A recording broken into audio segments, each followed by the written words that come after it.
खौफ से भरपूर कहानियों की दुनिया में खुश आमदीद। ये है आपका चैनल डर की कहानियां और मैं हूं आपका मेजबान मोहम्मद वजाहत अली आपके साथ। हम आपके लिए लाते हैं सबसे दहशतनाक और सनसनीखेज किस्से।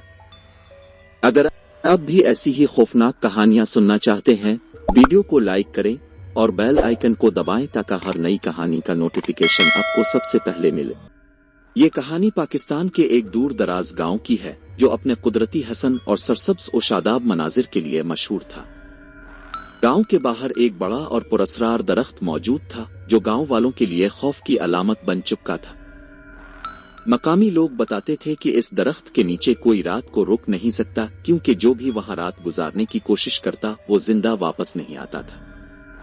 इस दरख्त को मौत का दरख्त कहा जाने लगा और गांव वाले हमेशा इस दरख्त से दूर रहने की कोशिश करते। ये दरख्त एक पुराने कब्रिस्तान के करीब था और लोगों का मानना था कि यहाँ कोई पुरस्रार कुव्वत मौजूद है। कई साल पहले गांव का एक शख्स जिसका नाम असद था, इस दरख्त के नीचे रात गुजारने की जिद में मारा गया।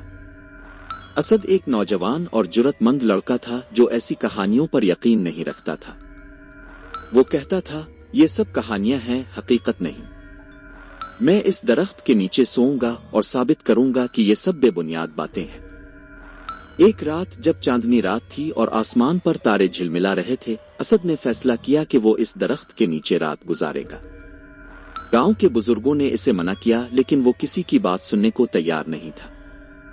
वो अपने दोस्तों के साथ वहां गया और दरख्त के नीचे अपना बिस्तर बिछा लिया। दोस्तों ने इसे छोड़कर वापस जाने की कोशिश की, लेकिन वो डरते डरते रात को वापस गांव लौट गए।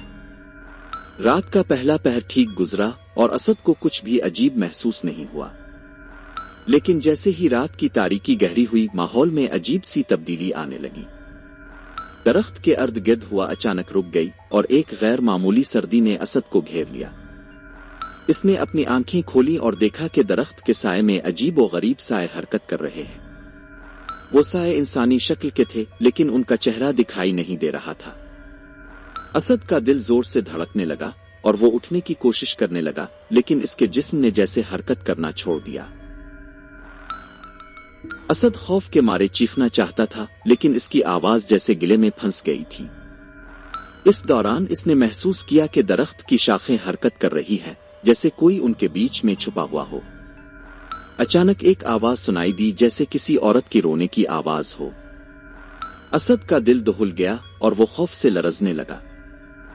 इसे ऐसा महसूस हुआ कि दरख्त के नीचे कोई पुराना गुनाह छुपा हुआ है जिसकी सजा वो भुगतने वाला है। जब असद की हिम्मत जवाब देने लगी तो इसने अचानक अपने जिस्म को हरकत देने की कोशिश की, किसी न किसी तरह इस दरख्त के नीचे से भागने लगा। गांव के लोग जो उसके वापस न आने पर परेशान हो रहे थे, इसे दूर से भागते हुए देखकर हैरान रह गए। वो घर पहुंचते ही बेहोश हो गया और उसकी तबीयत खराब हो गई। इसे फौरी तौर पर अस्पताल मुंतकिल किया गया, लेकिन असद को शदीद बुखार ने जकड़ लिया और वो मुसलसल रोते और चीखते हुए कहता रहा, वो मुझे छोड़ने को तैयार नहीं, वो दरख्त के अंदर है। असद की हालत बद से बदतर होती गई और चंद दिनों के बाद इसने इस दुनिया से कोच कर लिया। इसकी मौत के बाद गांव में ये बात आम हो गई कि दरख्त के नीचे कोई पुरस्रार मखलूक मौजूद है जो वहां रुकने वालों को मौत के दहाने तक ले जाती है। इस वाकये के बाद गांव के लोग इस दरख्त के करीब जाने से कतराने लगे, खास तौर पर रात के वक्त। आज भी वो दरख्त वहां मौजूद है और उसके नीचे की जमीन वीरान है।